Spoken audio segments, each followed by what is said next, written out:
నటించారో really very good. And you also the actors నిజంగా కొత్తగా fresh గా వచ్చిన యాక్టర్స్ అయితే లేదు. శివాజీ సార్ అసలు మిమ్మల్ని చూసి నాకు భయం వేసేస్తుంది. ఒక గూస్ బంప్స్ తెప్పించేశారు మీరైతే, చూసిన ప్రతిసారి అలా ఆ ఒక ఫీలింగ్ తెప్పించారు మీరు. That's really great sir.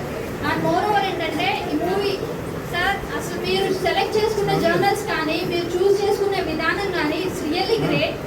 The only thing I want to say is POCSO act misuse కానీ లేదంటే విట్నెస్ ఉన్న ఆ క్రాస్ ఎగ్జామినేషన్ చూస్తే మనం నిజంగా ప్రియదర్శిగా చేసిన క్రాస్ ఎగ్జామినేషన్ కనుక మనం చూసినట్లయితే మనకి చాలా అంటే ఈ క్వశ్చన్ ఇలా ట్విస్ట్ చేయొచ్చా అన్నట్లుగా మనకి అనిపిస్తుంది. ఇంకా సాయి కుమార్ గారు అయితే మన సీనియర్ అడ్వకేట్స్ మొత్తం కనిపిస్తారు అనమాట. నిజంగా టాప్ అడ్వకేట్స్ ఎవరైనా కానీ ఎలా క్వశ్చన్ చేస్తారు, ఎలా క్రాస్ చేస్తారు అనేది చాలా క్లియర్ గా మన కళ్ళకు కట్టినట్లుగా చూపించారు అనమాట. అంటే ఒక కోర్ట్ హాల్లో ఉన్నామా అన్న ఫీలింగ్ తెప్పించారు. నిజంగా ద రియాలిటీని అక్కడ చూపించే విధానం మనకి మన కళ్ళకు కట్టినట్టు చూపించడం అంటే that's not an easy thing. The only thing I want to say is అక్కడ ఒక క్వశ్చన్ అడుగుతారు ప్రియదర్శి గారు, అంటే బైక్ కలర్ ఏంటి, షర్ట్ కలర్ ఏంటి అనేది. రోజు అంటే మన క్లాస్ ఎగ్జామినేషన్లో చాలా చూస్తూ ఉంటాం.